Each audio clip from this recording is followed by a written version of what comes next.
একজন মানুষ পরিচিত হন তার কাজ দিয়ে, আর পৃথিবী ছেড়ে চলে যাওয়ার পর পরিচিত হন স্মৃতির ভিড়ে। কন্টেন্ট ক্রিয়েটর ও অভিনেত্রী কারিনা কায়সারের মৃত্যুতে এখন শোকের আবহ চারপাশে। এই সময়ে সম্প্রতি নির্মাতা মোস্তফা সরওয়ার ফারুকী নিজের আবেগঘন স্ট্যাটাসে তুলে ধরেছেন কারিনার সঙ্গে কাটানো নানা মুহূর্ত। তিনি তার ভেরিফাইড ফেসবুক পেজে কারিনার একটি ছবি শেয়ার করে তার ক্যাপশনে লেখেন, যখন মানুষের পাশে দাঁড়ানোর ডাক এসেছে, কারিনা কখনো পিছিয়ে যায়নি। তার উপস্থিতি, বুদ্ধিদীপ্ততা আর প্রাণবন্ত আচরণ সবই ছিল আলাদা। ফারুকী আরও স্মরণ করেন তাদের একসঙ্গে করা কাজ 36-24-36 এর সময়ের স্মৃতি, আর মনে করেন সেই প্রথম দিনের কথা, যেদিন কারিনা তাদের বাসায় এসে লাজুক হাসিতে ফারুকী এবং তার সহধর্মিণী তিশার সাথে ছবি তুলতে চেয়েছিলেন।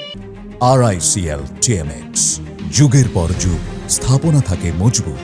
তিনি লেখেন, তখন কারিনা বলেছিলেন তিনি তাদের ফ্যান, কিন্তু তার উত্তরে ফারুকী বলেছিলেন আসলে তারাই ছিলেন কারিনার বড় ভক্ত। স্ট্যাটাসের এক পর্যায়ে আবেগঘন অংশে ফারুকী লেখেন, মানুষ মরে গেলে নাকি সব সত্য দেখতে পায়। এখন নিশ্চয়ই কারিনা বিশ্বাস করছে আমরা তার অনেক বড় ফ্যান ছিলাম। তিনি তার স্ট্যাটাসটি শেষ করেন কারিনার জন্য বেহেশতের প্রার্থনা আর বিদায়ের শব্দে।